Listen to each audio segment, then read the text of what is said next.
1 करोड़ और 80 लाख रुपए भुगतान भी कर दिया गया, पर दुर्भाग्य है कि ना तो वो मशीन आई, पैसा किसके खाते में गया कोई नहीं जानता, और वापस कभी किसी ने सूद भी नहीं। रविंद्र सिंह भाटी ने राजस्थान विधानसभा में आरसीडीएफ जो है, Rajasthan corporation of dairy federation, को राजस्थान चोर डाकू फेडरेशन कह दिया है।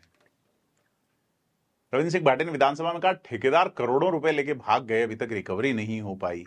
बड़ा सवाल है। विधानसभा में डेयरी और उनके विषय पे बोलते हुए रविंद्र सिंह भाटी ने गजब का गदर काटा। बहुत पहले एक गाना सुनते थे, दूध दूध दूध दूध है वंडरफुल, पी सकते हैं रोज ग्लास फुल।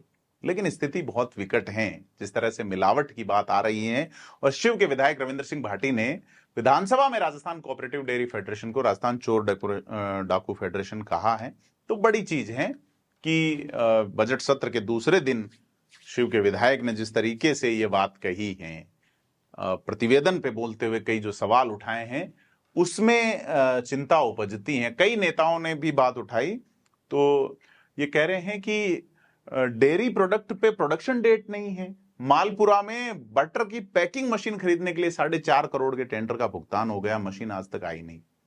जयपुर के डेयरी पार्लर पे 2.5 करोड़ खर्च हो गए, जांच होनी चाहिए। सीकर में कभी टेंडर नहीं हुआ।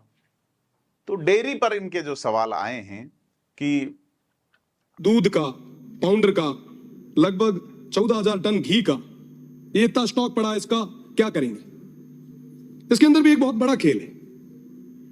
तमाम तरीके के जो प्रोडक्ट अभी मार्केट में आ रहे हैं, इन पे प्रोडक्शन की कोई डेट नहीं लगी हुई, एक्सपायरी डेट इस पे लिखी गई, क्योंकि ये रिप्रोसेस करके मार्केट में लाया जा रहा है।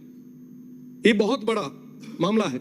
एक तरफ हम सब शुद्ध के लिए युद्ध कर रहे हैं, और दूसरी तरफ अगर ऐसी घटनाएं आगे आती है, तो मुझे लगता है कि मंत्री जी को इस मामले में कड़ा एक्शन लेना चाहिए। अभी एक बार किसी फर्म को इन्होंने लीज पे दिया, 2.5 करोड़ रुपए खर्च किए गए उसके रिनोवेट पे, वही एक ही फर्म को बिना किसी टेंडर के सीधा काम दे दिया गया।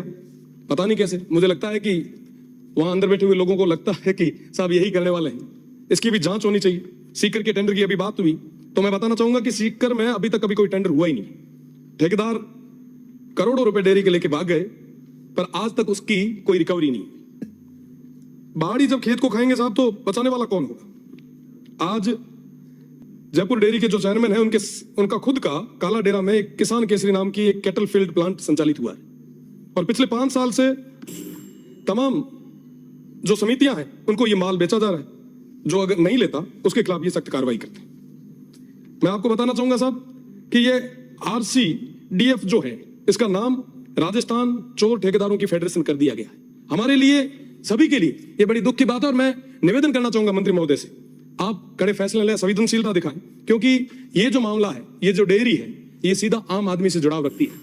आरसीडीएफ के 4 साल के प्रतिवेदन एक साथ दिए गए हैं। सदन की अवमानना है। अगर ऑडिट व प्रतिवेदन समय देते रहते दिए जाएं तो कई सारी चीजें हो सकती हैं। तो इनके अलावा भी कई सदस्यों ने ये बात कही। तो डेयरी का जो प्रोडक्शन है उस पे एक्सपायरी डेट का उल्लेख है कि ठीक है, ये डेट जो है, मान लीजिए कि 2 साल बाद कोई चीज एक्सपायर होगी या 6 महीने बाद होगी, लेकिन ये बनी कब है? यानी कि आज आपके प्रोडक्ट कोई हाथ में है तो कितने दिन पहले बना हुआ है, ताजा है या 1 महीने पुराना है, 2 महीने पुराना है, 3 महीने पुराना, बड़ी चीज है। तो मालपुरा का जो बटर पैकिंग मशीन वाला 4.5 करोड़ का टेंडर जो है, उसका मामला उठाया, सिंगल टेंडर हुआ, 1 करोड़ 80 लाख रुपए का भुगतान कर दिया, ना तो मशीन आई और पैसा किसके खाते में गया कोई नहीं जानता हो, वापिस भी सुध नहीं ली। तो दूध, पाउडर और लगभग 14,000 टन घी जो स्टॉक है उसका क्या करेंगे?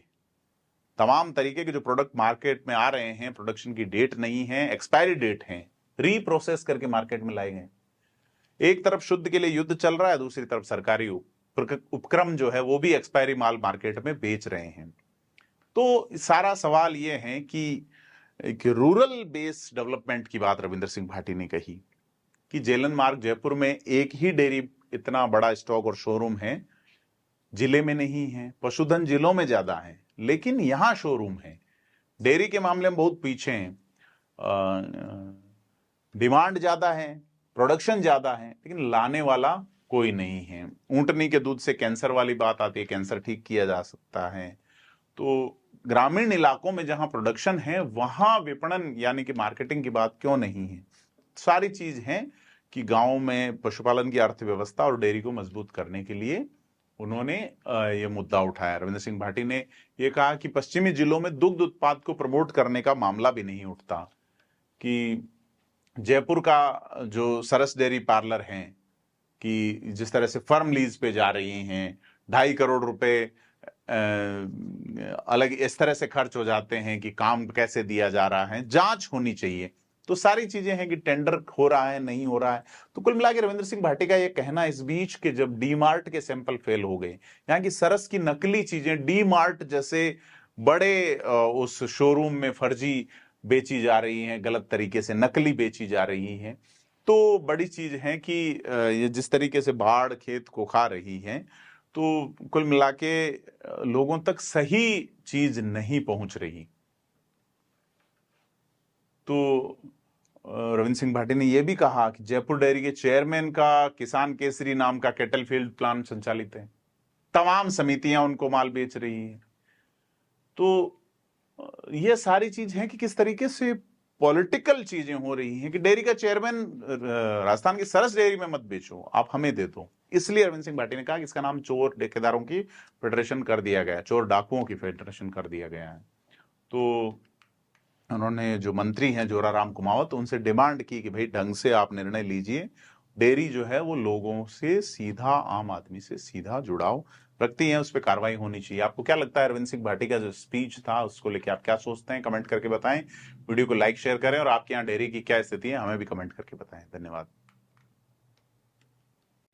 1 करोड़ और 80 लाख रुपए भुगतान भी कर दिया गया, पर दुर्भाग्य है कि ना तो वो मशीन आई, पैसा किसके खाते में गया कोई नहीं जानता, और वापस कभी किसी ने सूद भी नहीं।